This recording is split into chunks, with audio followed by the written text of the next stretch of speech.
about the biggest troll in the food industry. That is Taco Bell. Let's go. This is gonna be one of those times where you're like, man, I feel like I knew that. It just never really dawned on me until now. Today we're talking about Taco Bell, probably the biggest troll in the restaurant industry. Buh! That's not true. Have you read Wendy's Twitter? It's hilarious. Buh! Yeah, we know. Wendy's has a funny Twitter where they clap back at people. Oh my in the god, comment yeah, section. I heard Okay, of what this. I need you to understand is that Wendy's Taco Twitter. Bell has been out here actively trolling entire government agencies, and they've been doing it since back in the 90s before the internet made that shit easy. They're quite literally one of, if not the only pioneer of meme-style marketing. And we're gonna get into it right after word from our sponsor. This video is brought to you by Sheath. Okay, look, I'm not gonna overcomplicate this. It's underwear with a pocket inside so you can stick your junk in it so your balls aren't stuck to your thigh. Okay, I've got this piece of paper with this page of all this shit I'm supposed to read. Damn, Like, I oh, need they to have get all this these for fancy Jell-O, designs. clearly. Like, yeah, that's cool. They're also the official underwear of the UFC. Like, great. Okay, but look, here's the truth. You know who doesn't really need underwear to keep balls from sticking to their thigh? World-class athletes with six-packs. Okay, you wanna know who does need this underwear? Bigger dudes that have been told at every doctor's appointment since they were like 11 that they needed to lose weight, and they just so happen to sweat anytime the temperature gets above 72, okay? Holy Don't shit! fucking look at me and I won't look at you, all right? And you wanna know the best part about this underwear? You can buy a pair, try it out. Worst case scenario, you're like, you know what? Turns out I actually do enjoy my balls sticking to my thigh. You can just not stick your junk in the pocket, and then boom, you've got a normal pair of underwear that feels the exact same, except now you've got a secret pocket that you can, like, I don't know, hide stuff in if you wanted to. Oh, and you can put your weed in there. So yeah, you absolutely need to try some Hey, Sheath everyone go underwear. buy You them. literally have nothing to lose. The worst case scenario is that you bought some underwear. The best case scenario is that you never have your balls stuck to your thigh ever Frick again. yeah. I'm gonna have a link and a discount code down below. No more sticky balls. Oh my god, I'm dead. I'm dead. I wish this man was my teacher. I've learned more listening to him at work than I did in 12 years of school. And I actually remember what he talks about. Yeah, because it's fun. Because he's actually entertaining with it. I need a ball spatula.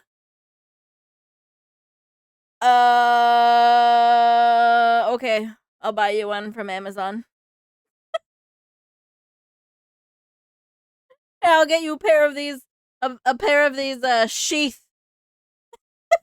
Sheath friggin' whatever briefs. Oh my Let's get back gosh. to the video. Our story begins in 1948 with a young man by the name of Glenn Bell. See what they did there? Glenn Bell, Taco Bell. Anyways, moving on. Glenn Bell has just returned home from serving his country as a cook in the United States Marine Corps. Okay, right out of the gate, things are already starting to add up. I've said it once and I'll say it again. You don't call up the Marines unless you want something dead, broken, or pregnant. So another person from the military. And I've known that Taco Bell was military food all along. But Glenn didn't start off by selling Mexican food right out of the gate. He actually opened up a hot dog stand in San Bernardino, California, known as Glenn's Drive-In. And things go absolutely awesome. They go so awesome that after a couple of years, he opens up a second location and expands into not only selling hot dogs, but also selling hamburgers. But then another restaurant comes into San Bernardino, California, and they're also just trying to sell a bunch of hamburgers, a little company called McDonald's. So Glenn decides, you know what? I'm not going to try to out hamburger McDonald's. I'm going to go ahead and make a slight that was like old school McDonald's. What the hell? on my menu. I'm not going to sell hot dogs and hamburgers anymore. I'm going to start selling tacos. And my favorite little fun fact about this is that Taco Bell's taco sauce is actually Glenn Bell's original recipe for the chili in his chili dog. Wait a minute. Oh. That's it. Einhorn is Finkel. Finkel is Einhorn. Einhorn is a man. Oh my God. 911, what's your emergency? Yeah, did you guys know that tacos are just Mexican hot dogs? Services for emergencies only? Yeah, I know, but hear me out. This explains why Taco Bell's original slogan was always think outside the bun. Holy She is suffering from the worst case of hemorrhoids. No way. Oh my gosh. Okay, Slasher, you enjoy your tacos. Now I want tacos, damn it.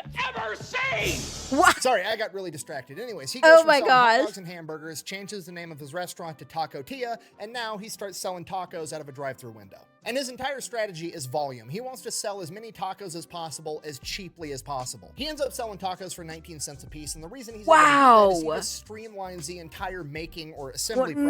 19 cents per taco, and now they're like $3 or more.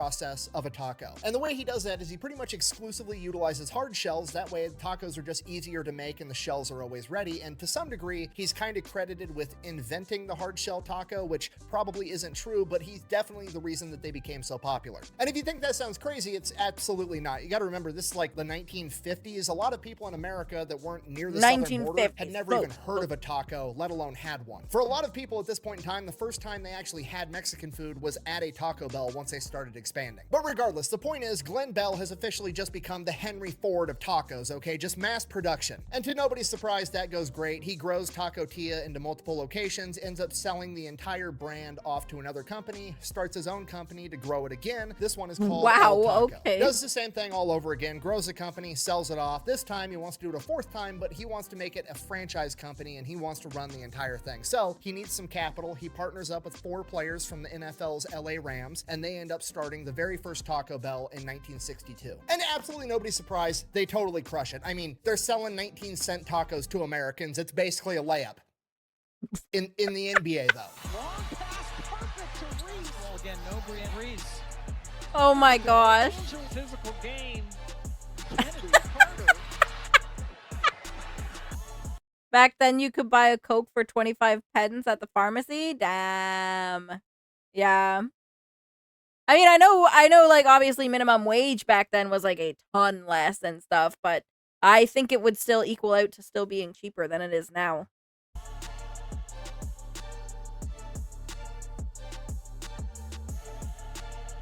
Anyways, within 5 years of being in business, they're doing so well that by 1967, other successful fast food franchises are looking to cut in to this fast food Mexican niche. So Pizza Hut actually starts their own restaurant called Taco Boy, ends up being a huge failure. They cannot out-taco the Bell. Okay, fast forward 10 more years, they crush it the entire time, and then in 1978, they actually do end up getting bought out by a larger company, Pepsi. Oh my gosh. Okay, and this is the most important part of the story because this is where shit gets completely out of hand, okay? Pepsi also bought a bunch of other restaurants right around the same time, like KFC and Pizza Hut. But Pepsi wasn't out there buying all these restaurants because they were trying to make money off of the restaurant, right? They didn't think they could sell tacos better than Taco Bell. They didn't think they could sell pizza better than Pizza Hut. They bought them so that they could beat Coke. You see, because at this point in time, Coca-Cola is number one. It's not even close. Everybody prefers Coke, and Coke is in every restaurant in America. And Pepsi realizes that they need to be able to get their soda into restaurants so that people are forced to try it. Here comes your airplane. There you go. Open into the hangar. There you go. Yeah, eat it. Put it in your mouth, but just eat it. And at this point, pretty much no restaurants in America are going to willingly carry Pepsi products because everybody wants Coke and they don't want to have to tell every customer, is Pepsi okay? So in PepsiCo's mind, in a complete just gangster big dick move, they're like, you know what? Fuck it. We're just going to force restaurants to... The amount of times we've been hit with that. You have Coke? No, is Pepsi okay? Yeah, that's fine. I mean, for me, I can't really tell the difference too much.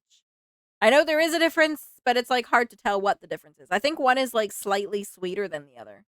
Very slightly.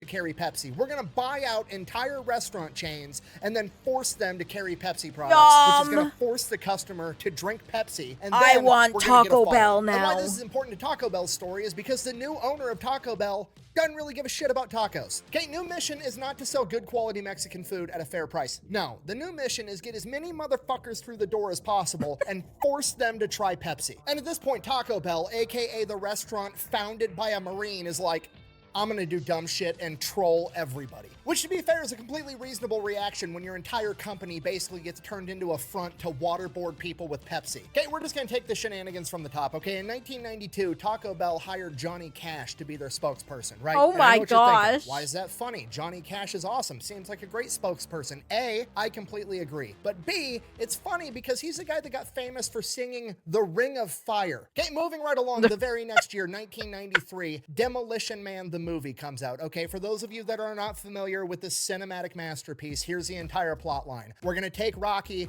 we're gonna put him inside of a popsicle, and then we're gonna thaw him out like 100 years in the future so that he can fight Blade with blonde hair. So Taco Bell jumps in and they're like, you know what? Make us every single restaurant in the future. During the storyline of this movie, have a little offshoot where you pepper in the fact that every restaurant in the world is now Taco Bell because there was restaurant wars and Taco Bell fucking won. Okay, the longer this story goes on, the more more sense it makes that it That's was so founded by a funny. Marine. By the time 1996 rolls around, they decide they're not going to just troll their customers, they're going to start trolling everybody, including the United States government. So what they did for April Fools in 1996 is they took out a full-page ad in the 7 biggest newspapers in America, claiming that Taco Bell had reached an agreement with the US government to purchase the fucking Liberty Bell, and that they were renaming it the Taco Liberty Bell instead. Oh my god, so awesome. That's such a freaking awesome April Fool's joke. Now, bear in mind, What? this is 1996. Public outcry is still moving pretty slow. There's no Twitter, there's no social medias where people can just immediately be a reactionary at the drop of a hat. No, if you want to be upset about something, you've got to write a letter, or you've got to go get a phone book, track down somebody's phone number, and call them. There was so much public outcry that by noon of April Fool's, Wow. the Philadelphia branch of the National Park Service had to have an emergency press conference and tell everybody that it was just a joke and that they didn't sell the Liberty Bell to a taco company. Also worth noting, because it's funny, the White House press secretary at the time, when he was asked about this joke, decided to be a complete smartass and respond by saying, and I quote, "The federal government is also selling the Lincoln Memorial to Ford Motor Company and renaming it the Lincoln Mercury Memorial." And my personal favorite, in 2001, the Russian/Soviet space station Mir was gonna collide back to Earth. Okay, this is like the last remaining symbol of Soviet space travel success, and it is gonna fall into the ocean. It's got to be his big break. Oh my gosh. So Taco Bell is Wow. like, fuck it, we're gonna get a giant inflatable target and stick it in that part of the ocean with a big ass bullseye that says free tacos here. And if the Russians can What? manage to hit this fucking target with their space station, we're gonna give free tacos to everybody in America. Okay, this is why Pepsi's my favorite soda brand. Do I like the taste? No, but I just like Free how much they tacos hate for a the year. USSR. Okay, for those of you a little fuzzy on the timeline, the USSR disbanded in 1991, right? 6 years later in 1997, Damn, that would have been so awesome. Can you imagine free freaking tacos for a year?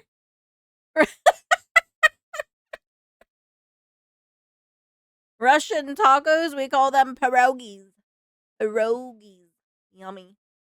Pizza Hut, the other restaurant owned by Pepsi, gets Mikhail Gorbachev, the former leader of the USSR, to appear in a Pizza Hut commercial to send the very clear, very loud message of communism can't out Pizza the Hut. And now, 4 years after that, the Mir space station, the last remaining symbol of Soviet success at literally anything, is about to fall out of orbit and collide with the planet, and a taco company is putting a giant target in outer space, offering free tacos to the entire country that beat them in the Cold War if they manage to hit this target with any remnants of this Soviet space station. Not only is this going to maximize the amount of people watching with anticipation as one of the last living memories of the Soviet Union dies, it's also one giant last middle finger letting them know, hey, we have complete confidence that you guys always miss. Which is exactly what happened. The Soviet space station did not hit the target, probably because it wasn't at point blank facing a wall, and Taco Bell did not have to buy everyone in America a taco. So Taco Bell is just god-tier level shit talking and trolling, but on top of that, they also have brilliant marketing ideas. My personal favorite and most infuriating, mostly because it didn't stick around, was in 2017, Taco Bell collaborated with Lyft to have a taco mode inside of their app. And what taco mode was is that when you got picked up by your Lyft driver, they would then immediately take you to the closest Taco Bell drive-thru, let you get food, and then take you home from the bar. What?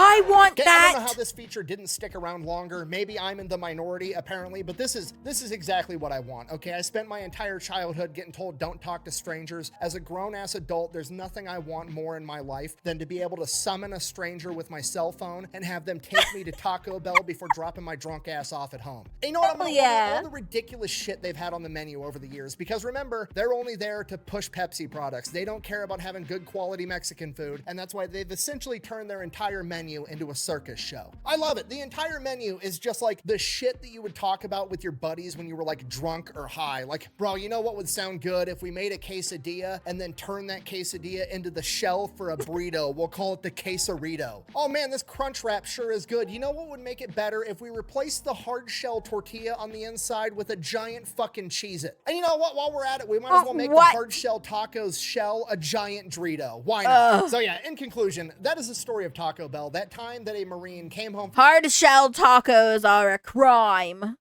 from World War II, started a Mexican hot dog restaurant that somehow perfected the art of shit-talking, trolling, and creating weird menu items, all on its quest to force people to drink Pepsi. Thank you for watching. Best way to support the channel is go buy some merch over at thefatelectrician.com. Quack bang, out.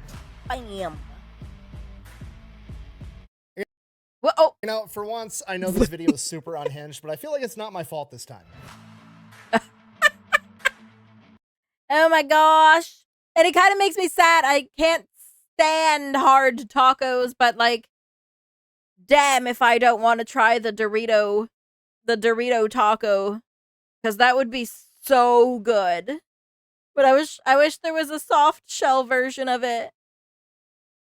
Because like, I can't eat hard shell tacos.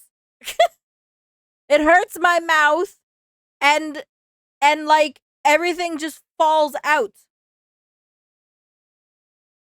Wait, you made a poutine as well? What the heck? What the heck? God, everyone's making poutine. Now I want poutine. Yeah, I can eat Doritos. But in a taco form, it's like so awkward to try and eat it.